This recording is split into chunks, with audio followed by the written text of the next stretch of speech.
welcome to my 11th episode in my Christmas calendar series for 2023. And this time I'm back to the drawing board, so you won't see me making any mistakes on the breadboard, only on my sheet of paper this time.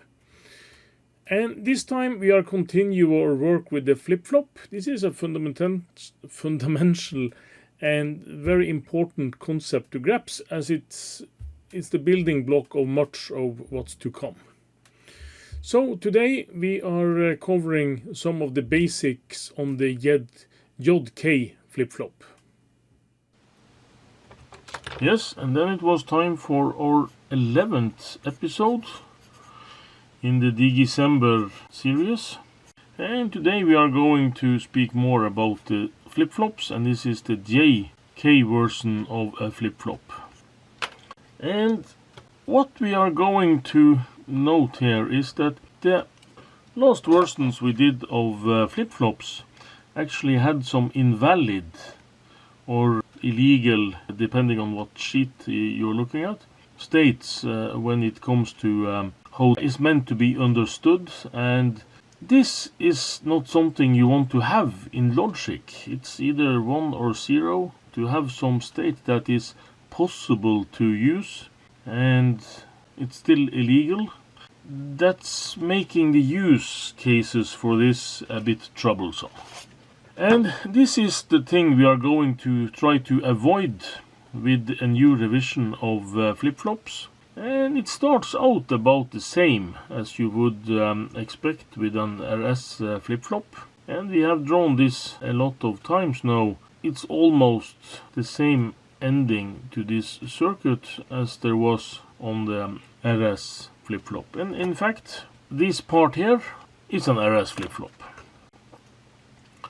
But what we are going to do in front here is that we are going to put in some additional logic and feedback from the outputs. We are actually going to feel on the outputs if there is any of the illegal states. And we are doing that by adding another input to the front here. And we have the clock as we had last time, like so. And we have the input have no change name for a J and a K. And we do have a feedback here. This one is feeding from this down here, and this here is having an extra feedback like so. And that means if the illegal states occurs here, so the feedback does that this illegal state is avoided on the input by blocking this state to occur on the input steps. And JK, it's not the same abbreviation as the RS that stood for reset and set flip-flop. This is actually the name of one Jack, I think Kilby, that actually invented this. So the extra feedback only enables one of the inputs and avoids the invalid state. And it also has one other use case that actually occur because of this. And we are going to draw up a truth table for this, hopefully. Try to make it big. You do have the clock, and you do have the J, and you have the K, and you have the Q. I'm not bothering with the Q inversed. Oh, I forgot to put on these, like so. When you are having a 0 clock, this does not matter as before, and it's no change. And I'm going to draw the clock like this, and if you have 0, 0, it's still the same. It's a no change situation. It's the original no change situation. And if I have a 1 on the K, then it's reset, or the 0 situation, where you set the Q to 0. And if you have the 1, 0 situation where the J is 1, it will be a set. And this will be the 1 situation, so this is set to 1. And you do have the illegal state that we had on the others with the 1 and 1, but there we will have a toggle. And that means each time you get the clock pulses, these are high, this is going to change from low to high. Try to put it like so. It might be easier to understand. And that is a 0 becomes a 1, and a 1 becomes a 0. This kind of 0. So when both these are left high and you do a clock input, it will change state. And that will happen at each clock. So the output will follow the clock input. So I hope that made sense. And we are going to do some flip-flops later in this series. I don't think we will reach it to the breadboard today. And I do have some other things that we have to discuss when we are going through this. And here we have made a 3-input NAND. And that actually exists. And it's the 7410. So it was a chip that was early in this series. And just make a quick sketch of how that looks. Try to spread them so I can get some space for the wires. So here you can see they have got rid of one gate for the if you compare with the 7400, and they instead used the extra pins to make a 3-input NAND gate. And that we can use and just put in front of our earlier circuit. But the reason I'm drawing this is that it actually reminds me that you can make a 3-input NAND gate, of course. And what you can do is basically you can put an AND gate in front of one of the inputs on a NAND gate. So this will be a ABC input. But then you have to mix an AND gate and an AND gate. So what you can do, you can make this gate by doing, use the space up here. You are going to use the A, B and C, and you are going to do like so. And then you just couple this together in an inverter, and then you combine these in an additional gate. So that will be a 3-input NAND gate made with the 7400. But in the 74 series we do have some ready-made flip-flops, and the most famous of them is the 7476 and the 7474. And there are some differences between them, but it's wise to know that this 76 comes in two versions. The old version is level triggered, and that is what we have spoken about here. We have a level on the clock signal, but the 74 LS version of the 76 is edge triggered, and it's triggered like so.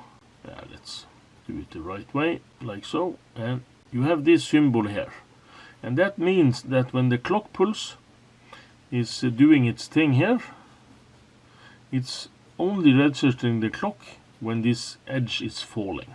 And the 74 is always edge triggered, and it's on the positive flank, like so. And the symbols for this, when things are edge triggered like so, is that you have on the gate you have this symbol here. That means that it's edge triggered.